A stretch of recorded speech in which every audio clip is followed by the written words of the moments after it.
Hello বন্ধুরা, কেমন আছো তোমরা? নিশ্চয়ই ভীষণ ভালো আছো। আর আমার চ্যানেলে তোমাদের সব স্বাগত জানিয়ে আজকের এই রেসিপিটি শুরু করছি। আজকে দেখো আমি যে রেসিপিটি তৈরি করছি এটা কিন্তু অনেকের কাছেই ভীষণ প্রিয়।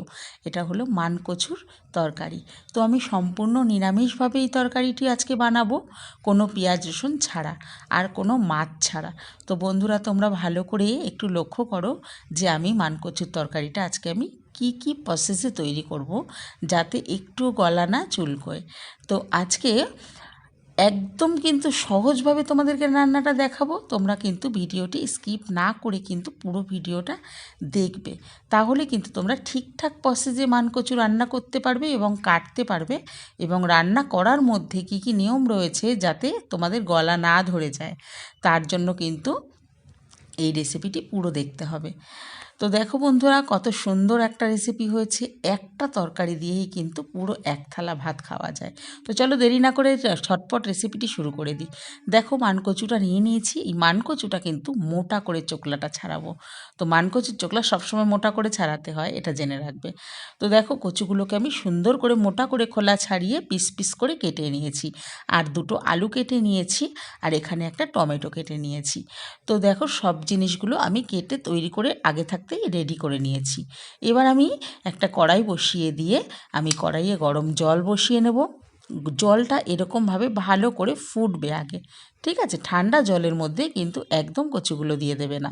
এবার দেখো ভালো করে জলটা ফুটে গেছে, এর মধ্যে আমি কচুগুলো দিয়ে দিচ্ছি। ঠান্ডা জলে কচু দিলে কিন্তু কচু সেদ্ধ হবে না এবং গলা ধরবে।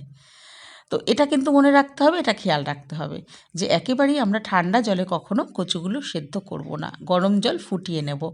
তো দেখো আমি এর মধ্যে কচু আর আলুগুলো দিয়ে দিলাম। এর মধ্যে আমি এবার দিয়ে দেবো অল্প একটু নুন।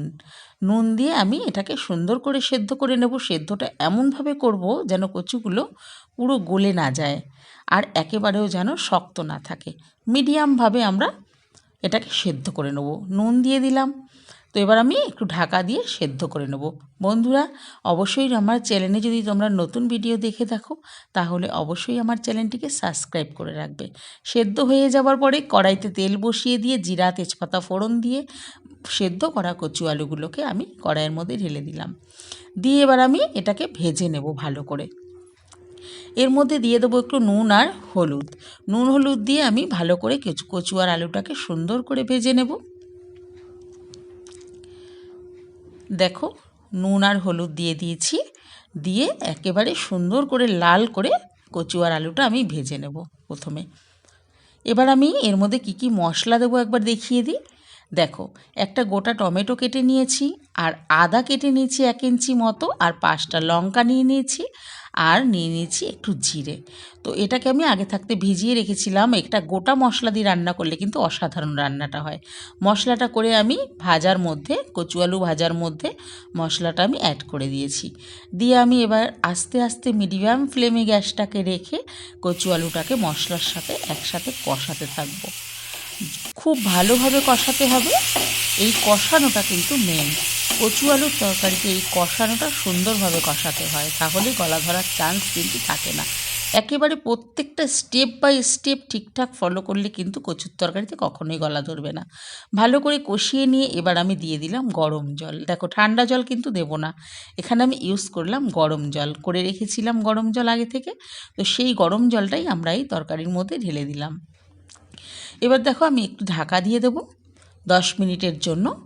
10 মিনিট পরে দেখো ঢাকাটা তুলে আমি একবার দেখে নেব যে এখন আমার তরকারিটা ঠিকঠাক হয়েছে কি না। বন্ধুরা, এখানে যদি ঠান্ডা জল ইউজ করো কচু কিন্তু শক্ত হয়ে যাবে আর গলা কিন্তু ধরার চান্সটা থেকে যাবে।